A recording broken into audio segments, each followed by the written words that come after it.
दोस्तों आज हम लोग बात करेंगे दक्षिण भारत के चालुक्य वंश की। दोस्तों चालुक्य वंश का इतिहास बहुत ही अनोखा इतिहास है। संभवतः ये पहला ऐसा वंश होगा जिसका इतिहास दो भागों में पढ़ा जाता है, एक वातापी या जिसे बादामी भी कहते हैं और दूसरा कल्याणी का चालुक्य वंश। दोस्तों इसका दो भागों में इतिहास का प्रमुख कारण यह है कि जो वातापी जो वंश था उसका अंतिम राजा कीर्तिवर्मा द्वितीय को दंतिद्रुक नाम के उसके सामंत ने उसकी हत्या करके राष्ट्रकूट वंश की नींव रखी थी और फिर राष्ट्रकूट वंश के अंतिम राजा कर्क की हत्या करके पुनः जो चालुक्य वंश के राजा तैलप द्वितीय ने फिर से दोबारा चालुक्य वंश की स्थापना की, जिसे कल्याणी का चालुक्य वंश कहते हैं। तो दोस्तों राष्ट्रकूट वंश के पहले का जो चालुक्य वंश है उसे वातापी या बादामी की चालुक्य वंश कहते हैं और जो राष्ट्रकूट वंश के बाद का जो चालुक्य वंश है उसे हम कल्याणी के चालुक्य वंश कहते हैं। तो दोस्तों सबसे पहले हम लोग पहले का चालुक्य वंश पढ़ते हैं जिसे वातापी या बादामी चालुक्य वंश कहते हैं। ये चीज बहुत काम की चीज है, इसे आप ध्यान में रखिएगा और अगर न ठीक समझ में आए तो फिर से वीडियो को पीछे जाके इसे सुनिए। तो दोस्तों अब अगर आगे बात करें तो वातापी के चालुक्य वंश के प्रमुख राजा थे पुलकेशिन प्रथम, कीर्तिवर्मन, पुलकेशिन द्वितीय, विक्रमादित्य, विजयादित्य और विनयादित्य।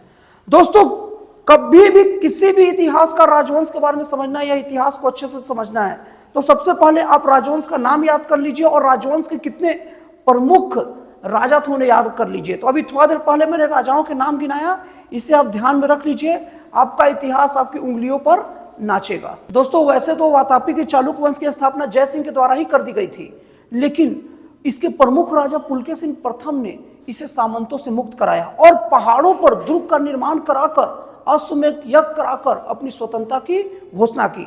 इसीलिए पुलकेशिन प्रथम को चालुक्य वंश का वास्तविक संस्थापक माना जाता है। दोस्तों इसके बाद शासन आता है कीर्तिवर्मन प्रथम का। दोस्तों वातापी नगर की स्थापना कीर्तिवर्मन प्रथम ने की थी। दोस्तों point should be noted, Vatapi Nagar की स्थापना किसने की थी? कीर्तिवर्मन प्रथम ने। और कीर्तिवर्मन प्रथम के द्वारा कोंकण के विजय के पश्चात गोवा का जो बंदरगाह था वो पूरे के पूरे चालुक्य वंश के अंतर्गत आ गया था और पहले गोवा का जो तट था उसे रेवती द्वीप के नाम से जाना जाता था। दोस्तों बहुत काम का चीज बता रहा हूं, गोवा का तट या गोवा का बंदरगाह को चालुक्य वंश में किस नाम से जाना जाता था? रेवती द्वीप के नाम से जाना जाता था या रेवती तट के नाम से जाना जाता था। दोस्तों इसके बाद शासन आता है चालुक्य वंश के सबसे प्रतापी राजा पुलकेशिन द्वितीय का। इसने स्वर्ण और अग्निष्टोम यज्ञ करवाया और जिनेंद्र का मेघूती मंदिर का निर्माण कराया। दोस्तों पुलकेशिन का इतिहास में प्रमुख स्थान इसलिए भी हो जाता है क्योंकि इसने अंतिम हिंदू सम्राट माने जाने वाले हर्षवर्धन को नर्मदा नदी के तट पर हराया था।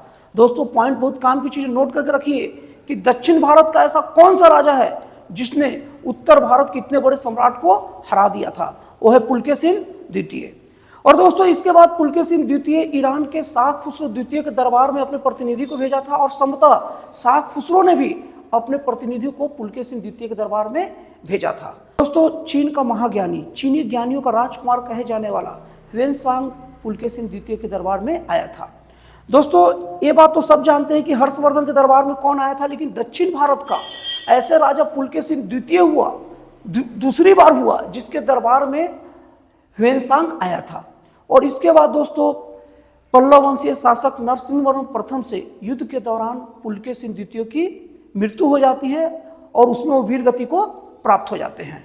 और दोस्तों एलोह स्तंभ का संबंध पुलकेशिन द्वितीय से है और अजंता की गुफाओं में पुलकेशिन द्वितीय को फारसी दूतामंडल का स्वागत करते हुए भी दिखाया गया है। दोस्तों इसके बाद बहुत धुरंधर राजा हुए विनयादित्य, जिसने मालवा जीता और उसके बाद इसने सकलोत्तर पथ नाथ की उपाधि धारण की। दोस्तों इसके बाद शासन आता है विक्रमादित्य द्वितीय का। विक्रमादित्य द्वितीय के समय में अरबों का आक्रमण हुआ था और इस आक्रमण के विरोध में इसने अपने भतीजे पुलकेश को भेजा था। दोस्तों पुलकेश अलग है, पुलकेशिन प्रथम अलग है, पुलकेशिन द्वितीय अलग है। तो यहाँ पर पुलकेश को भेजा था जिसने सफलतापूर्वक अरबों को भगा दिया, खदेड़ दिया और इसके बाद इसने अपने भतीजे को अवनी जनाश्रय उपाधि से सम्मानित किया। दोस्तों विक्रमादित्य द्वितीय की दो पत्नियां थी। पहली पत्नी लोक महादेवी ने पटक्कल में विरूपाक्ष महादेव मंदिर का निर्माण कराया और दूसरी पत्नी त्रैलोक्य देवी ने त्रैलोकेश्वर मंदिर का निर्माण कराया। और दोस्तों वातापी के चालुक्य वंश के अंतिम राजा कीर्तिवर्मन द्वितीय को उसके सामंत दंतिदुर्ग ने उनकी हत्या करके राष्ट्रकूट वंश की नींव रखी। और इसके बाद में इस वीडियो का सेकंड पार्ट में हम लोग अब देखेंगे कि कल्याणी के चालुक्य वंश का अगला इतिहास कैसे रहा और उसके राजा कौन कौन हुए।